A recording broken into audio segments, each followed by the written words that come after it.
So first thing all, let's get done with this. Here's the required plot.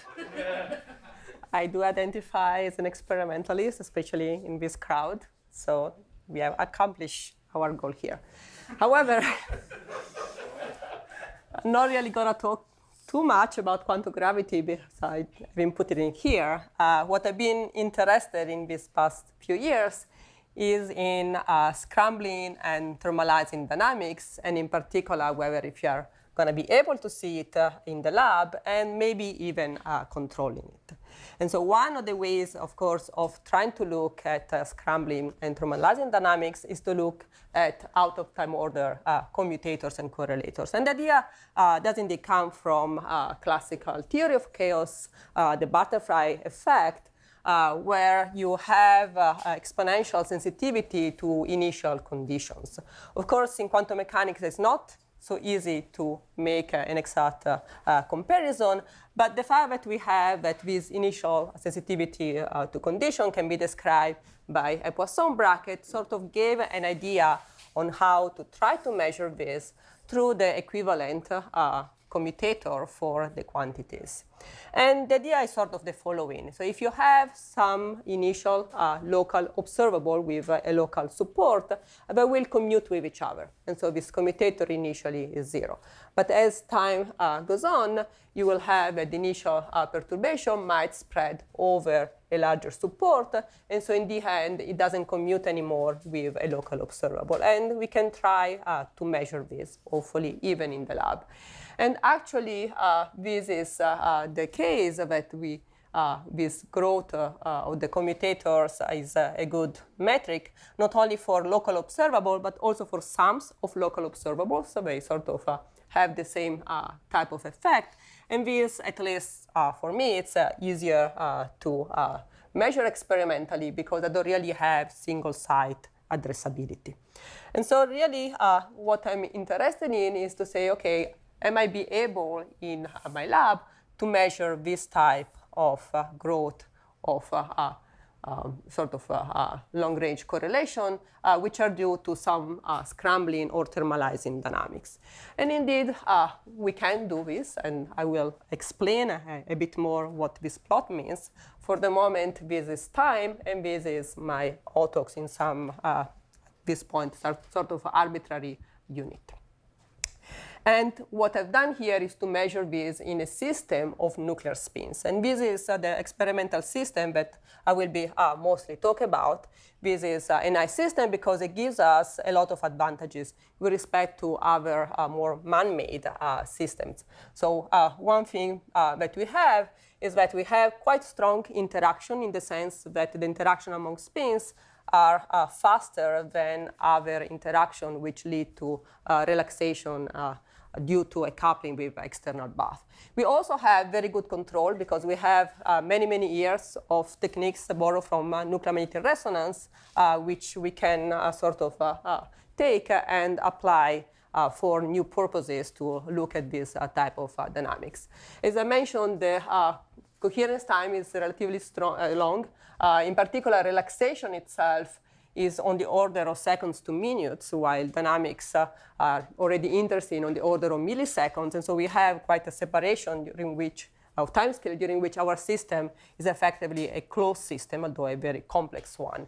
Indeed, it's very complex because it's very large. So typically, I have a very macroscopic samples.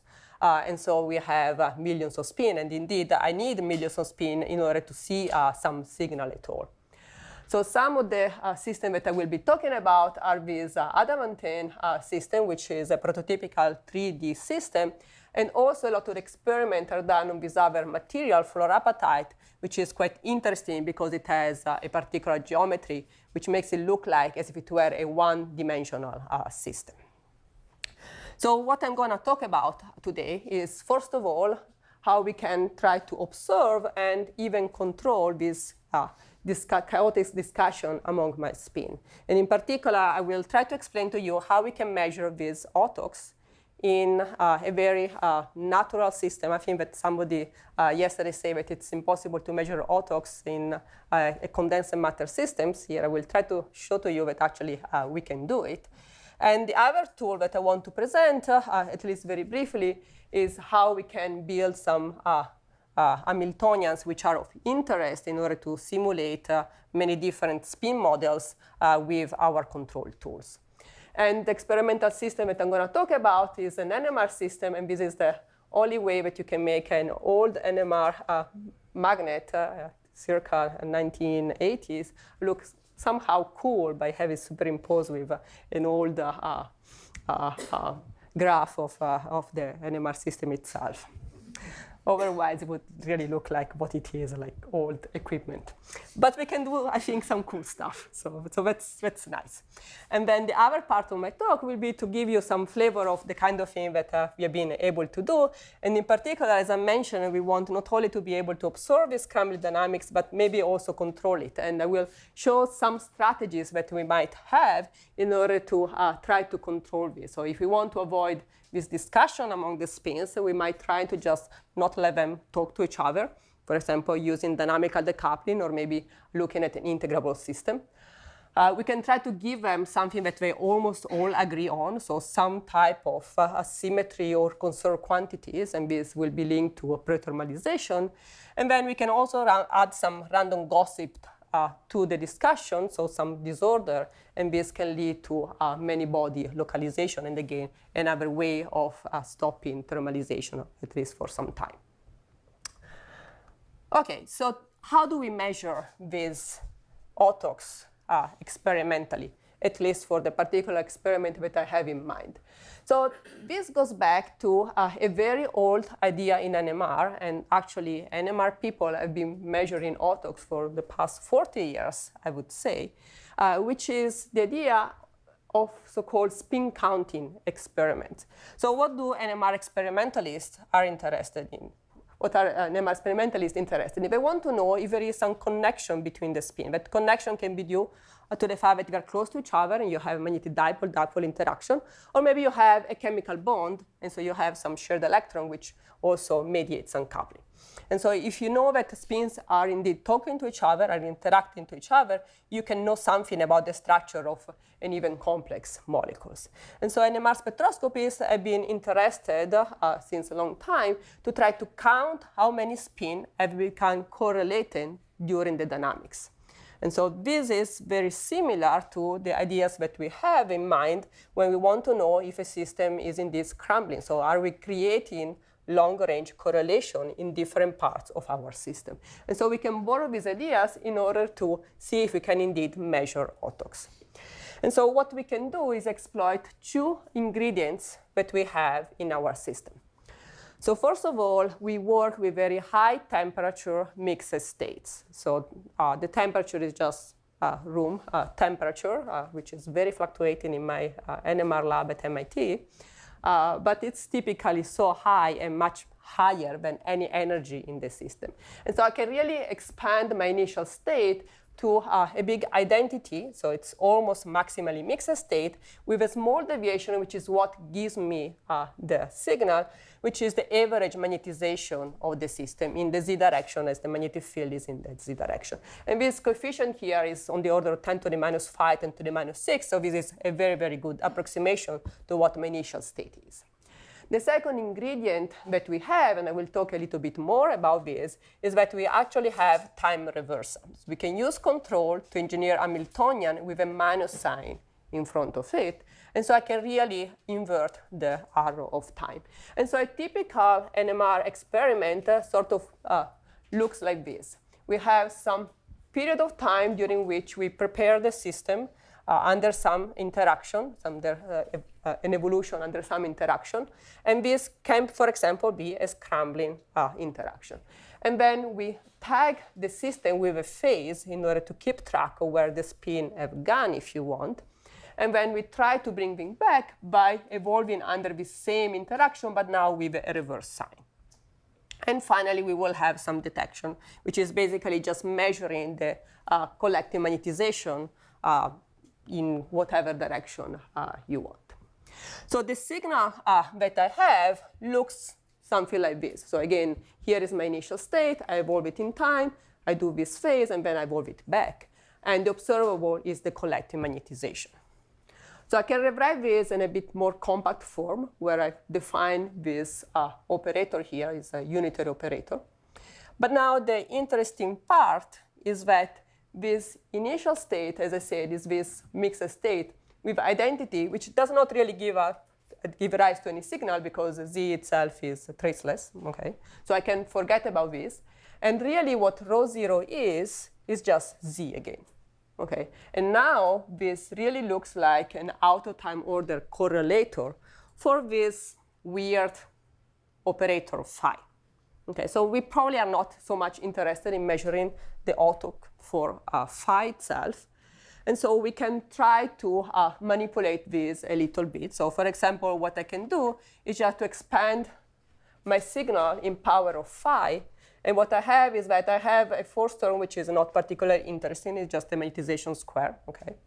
And then the second order term is exactly this commutator between my magnetization here around Z, but I could rotate it wherever I want, and X, which is, again, this operation here, which I could, in principle, also manipulate in some other way. So I have some freedom in what type of auto I can measure here. Of course, trying to measure in the lab something which is a small order expansion is not a particularly good idea, because then you have a lot of error. So we can do things slightly better.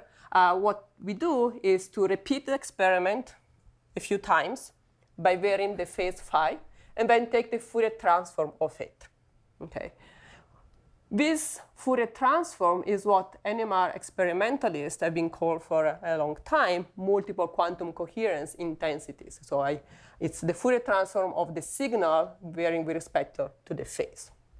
And then this autocommutator can be extracted from the second moment of the distribution of these multiple quantum coherences. Okay, and this is a much more reliable way of extracting these autocs.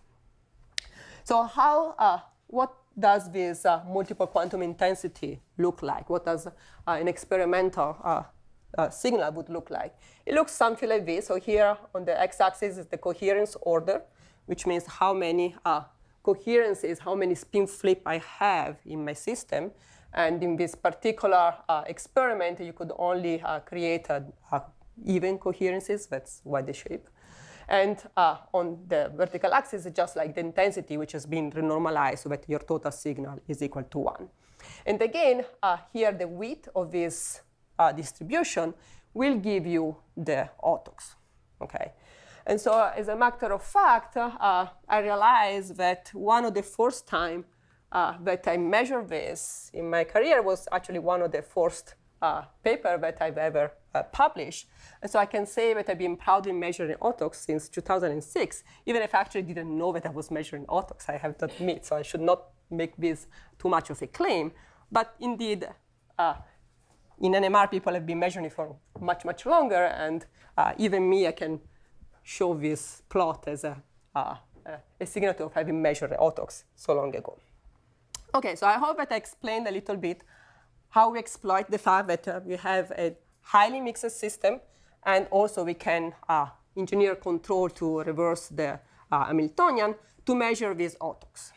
And so the next topic is how we can now try to control the scrambling with various different strategies. So the strategy number one is really to try to make these angry spins not talk to each other. And so if they don't talk to each other, well, you will not have any scrambling.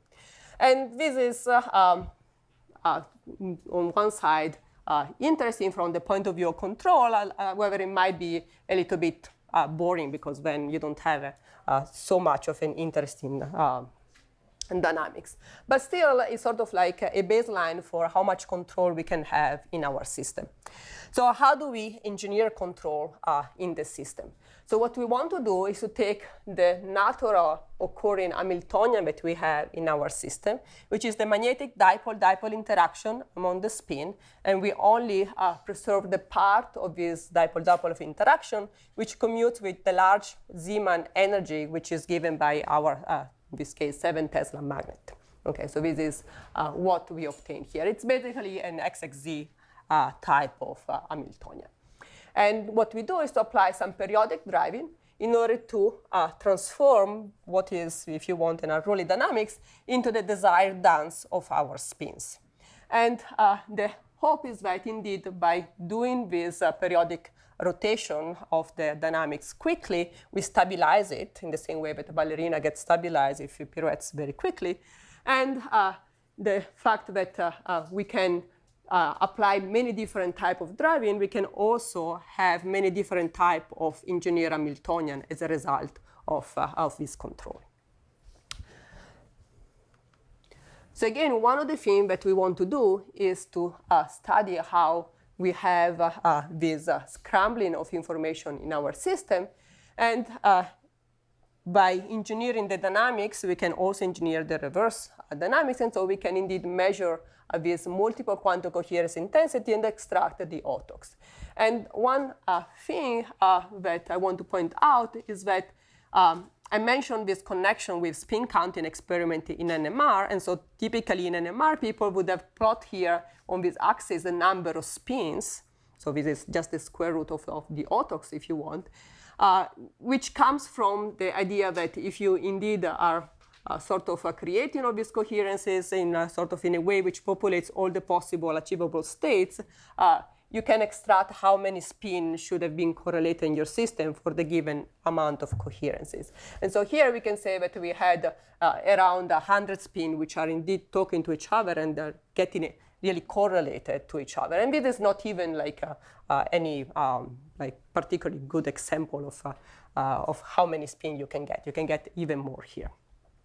Indeed, what we did actually was to take this Hamiltonian that we have in our system and try to control it. So this is already a control Hamiltonian, but then what we can do is to actually engineer a scaled down Hamiltonian where the coupling strength or spin is now just 1/2 of what I had before, and I can keep reducing the coupling even more to 1/4 and to 1/8. And as you can see, as I reduce the coupling strength, of course, what I expect is to have a slower growth of the scrambling in my system.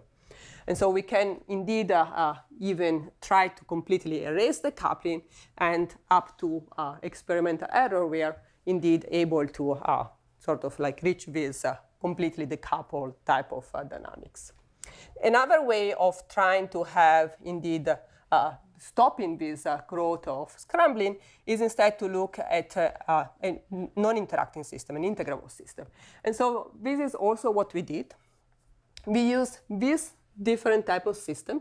So this is still a 3D crystal. So it's actually still a very macroscopic crystal.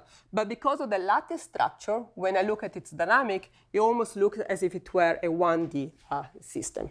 Indeed, you can start seeing this emerging because the distances in this between spin, which are these red sphere fluorine spin, is only 3 angstrom in the vertical direction, while it's much larger in the transverse direction. And so when we put more than one cell on top of each other, we start seeing emerging this 1D chain, where the coupling inside the chain is about 40 times stronger than across the chain. Given this 1D system, we can also engineer an Hamiltonian which is an integrable Hamiltonian. And so as you can see, now the autocs actually are oscillating and not really growing all that much.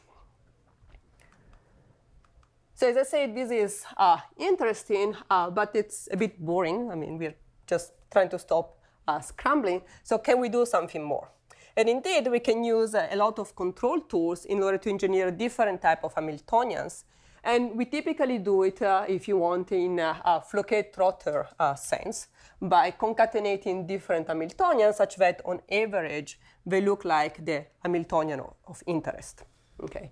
Again, if I had to use NMR jargon or NMR type of picture, this is what I would show to you. So we have times of free evolution intercepted with pulses which rotate my Hamiltonian along different axes. And of course, we use even more complicated sequences. And the idea is that you will have better approximation, trying to correct some errors. And we can really engineer many different types of Floquet Hamiltonians. So things that we might be wanting to implement are integrable Hamiltonian, then add some interaction, and maybe even some disorder. We cannot really create this. What we create is more like this with a minus sign, but it's still integrable. We cannot really have only this interaction. Again, we will have something like this. It depends on the symmetry that we have in our system.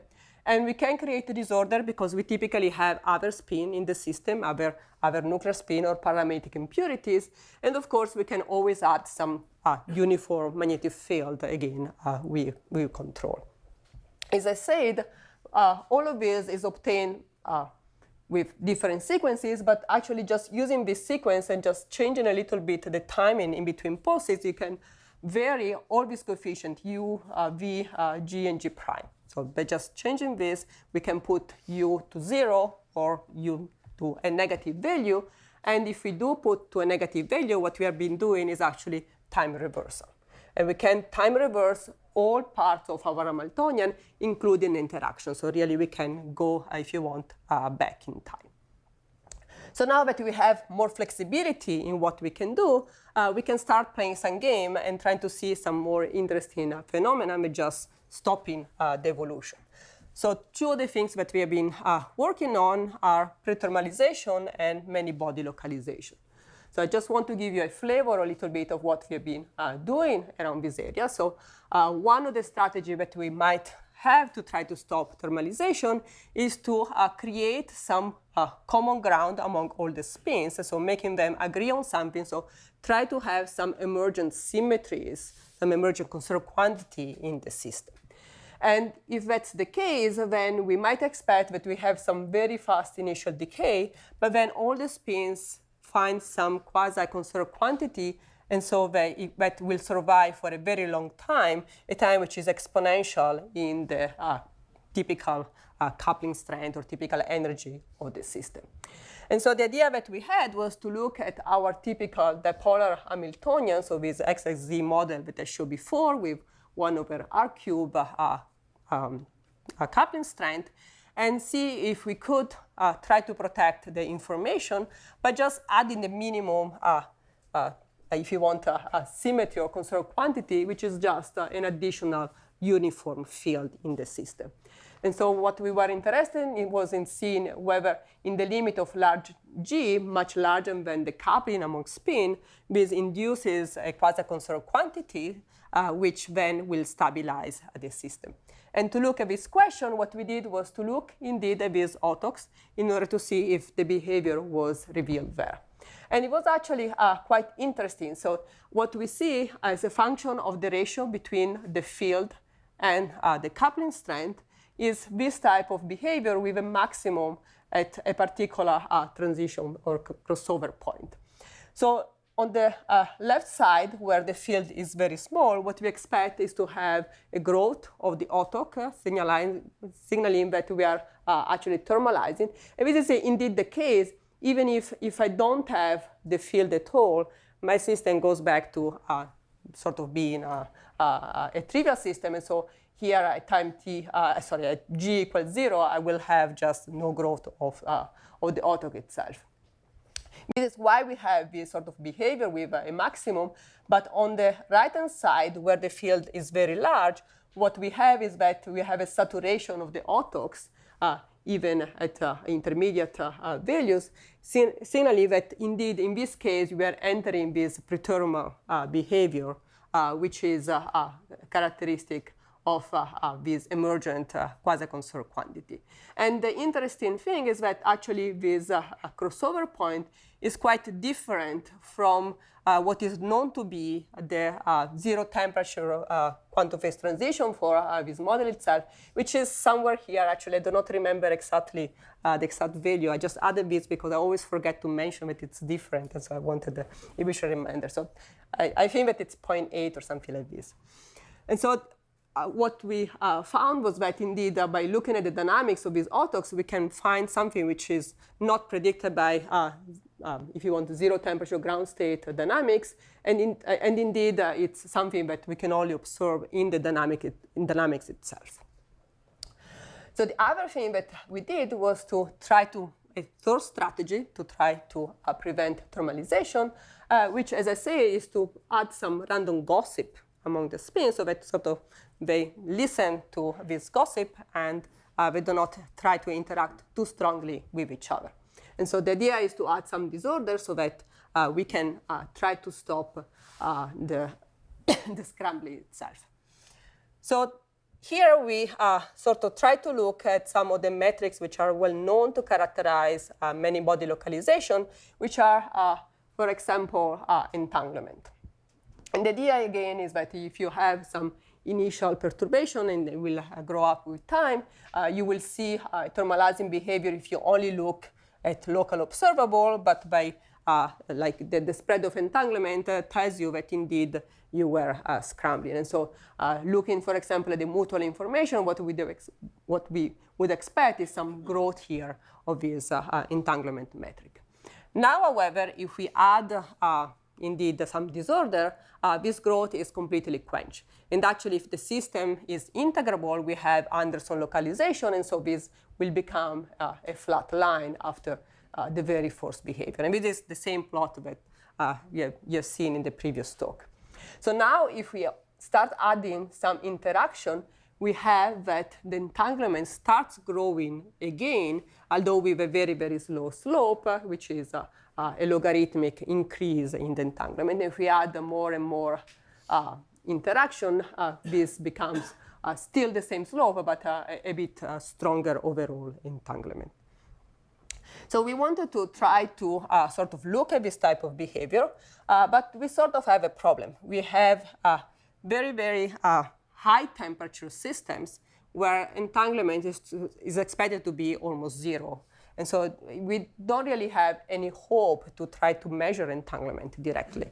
And even more generally, entanglement is difficult to measure, especially in very large systems. So we try to think of a different metric which would mimic this same behavior. And the idea is that what we wanted to look at was how far away has my initial perturbation traveled in the system itself.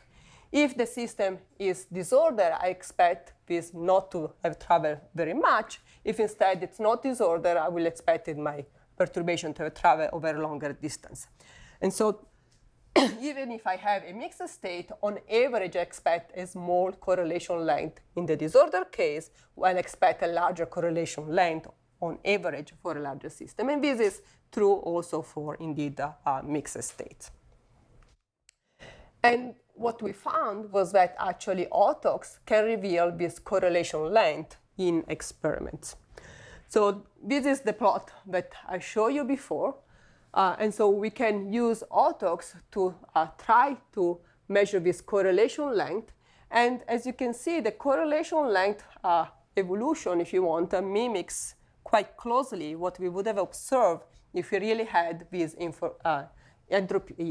entanglement in our system. So the scale is different. This mutual information is for a pure state. Okay, so while this correlation length is for our maximally mixed state, but still the dynamics here, it's very, very similar. Indeed, if we had a translation invariant infinite system, it would be really related by a very simple relationship. So we can say that this correlation length is capturing, at least for this mixed state, the same type of dynamics, even if the underlying state is mixed and not pure. The next step is to say that we can actually measure this correlation length using autox, and I'm not going to discuss that too much, but there is an exact relationship if you have an integrable system. For non-integrable system with interaction, it's not it's not exact, but if you're indeed in this localized system where interaction don't do too much, then the approximation is pretty good, as we can check. So we measure this experimentally, and this is what we observe. So we can indeed measure, and this is a logarithmic axis, so unfortunately we cannot have too many points on this plot.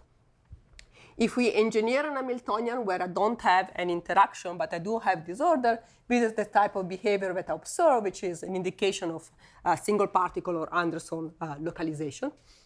If I start adding some interaction, I see, at least for some part of the time, this slow growth of this correlation length in the system, which is indeed consistent with this logarithmic type of behavior. If I have a system where I have no disorder but also no interaction, I would expect something like a ballistic behavior.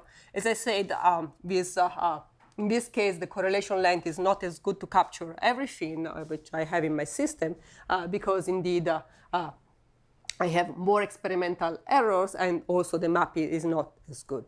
But it's sort of like, at least it indicates that we are somewhere in between what would be like a ballistic growth of this correlation length and the expected behavior for MBL. Okay, so I think that what I try to convey to you is that even with our sort of very simple NMR experiment, we can do interesting things and try to study these many body effects, and in particular, whether we have scrambling thermalization and how we can control it.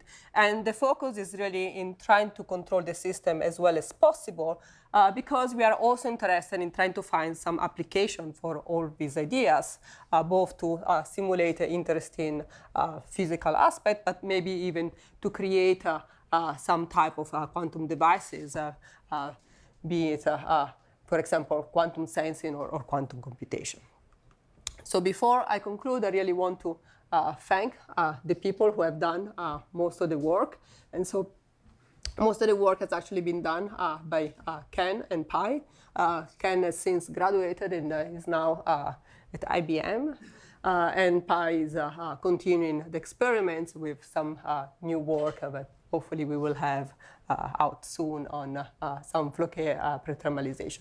And also, of course, collaboration with Seth, Iman Baryan, and Shekhar Ramanathan, who's at Dartmouth, helping out with the experiments. Okay, so I'll leave you out with this conclusion and take any question that you might have.